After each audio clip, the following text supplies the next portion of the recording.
Hey, okay, so I want to give you a quick history of public campaigns or public deterrence or ways of making your constituents or your community aware that there's something you don't want them to do.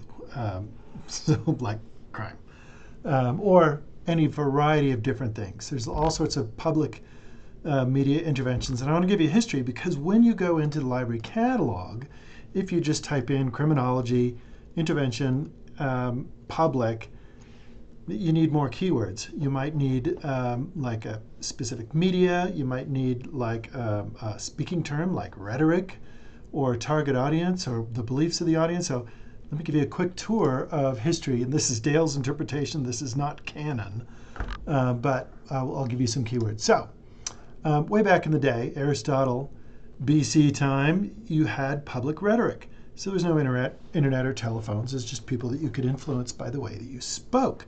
Aristotle spoke about rhetoric as something where you considered the values of your audience. So who's your audience? You might do campaign against drunk driving, but then who's your intended audience is a big critical moment of that in rhetoric. There's also deterrence. I laugh and jest because here's this poor fellow who probably was spitting in public. So there's like public punishment. This is kind of like a corporal punishment on display, so people would be ashamed. Or they would be ostracized and kicked out of town, or publicly murdered or something like that. So for what it's worth, those were troubling times, but it would make an impact to see Uncle Dave for stuck in the pillory, because he'd be like, man, I am never going to drink in public ever again. If you move forward to 1450s, there's books before the movable type printing press, but they're all handwritten, and a lot of people couldn't read because there wasn't a lot of books, and the education was kind of like experiential. So this opened up a big moment where they could print not only books. We think of books as like being influential, but I think one of the big ones that you should think about in this context is the pamphlet. So pamphlet, as literacy rates started to grow a couple hundred years later, the American Revolution, these pamphlets were really cheap to print because it was only a few pages, but you could pass out verbatim. And I love, if you look at this, oh, you can't say this, but this is, it does those rhetorical things where you self-identify. I am an Englishman. And this is written in the language that most people can understand. They declare that on the open end. So they're speaking to their audience. But this is something that could be like passed around or secretly hidden. So you could do movements across communities really well. So even though the Gutenberg press was a big deal, its effects didn't come until later. 19th century, same thing. Newspapers. Newspapers had been around since like 17th century. But there were so few people that read. It wasn't until the constituency, the people that could read, grew because of school and education. So the industrial era. And here we have the police news. I love this one because it shows somebody, some woman giving a guy the beat down with a big stick. I don't know what that's about, but I'm guessing it's temperance or the anti-alcohol movements. But there's like all sorts of different things like this where it goes across many different constituencies.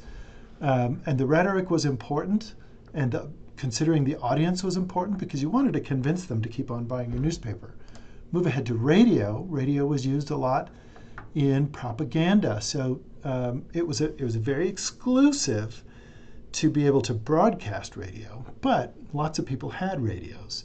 So you could speak, you could control the media. And it was a very, very tightly censored, controlled media era. And it's interesting, there's a lot of words like truth, and so they're fighting for that authenticity.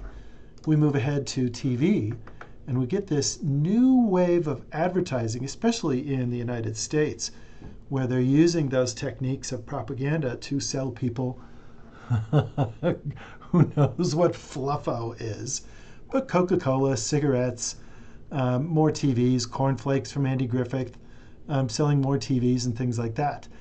This was not necessarily a public health campaign time, but people were starting to learn about it. So let's look at Google Ngrams. This is an instance of public health campaigns. So public campaigns can be about health or crime or politics or anything like that. But you can see there wasn't a lot going on until radio starts coming on. And this is a big one for influenza. So there was a lot in print to keep people from spreading influenza, which was a killer, wiped out millions of people. But then you see it kind of calms down for the war, and people aren't really interested in public health, even after TV starts its bounce up, until something happened in the 70s and the 80s. So you have to look at culture and community and beliefs and values of the people that really care. So is what happened in this time that made such a difference, or what's happening now that leads up to this? And here's a lot of print campaign about influenza. So how to prevent influenza. Here's this man with a sneezing influenza with his horn-shaped nose. So there's a lot of things that are used, symbols. Coughs and sneezes spread diseases. Oh, look at that. He looks like he's trying to do it on purpose. So if you move ahead, my favorite campaign was the McGruff campaign, late 70s, early 80s, where you take a bite out of crime. And this is like informing kids, don't get into cars of strangers, maybe do the neighborhood lookout. They have a specific constituency and an age range and a media format. So they use television, maybe they used magazines as well, but they look at who the people are that they're trying to reach. So when we're moving towards internet, smartphones, and social media, I'm looking at my notes over here, I'm totally cheating.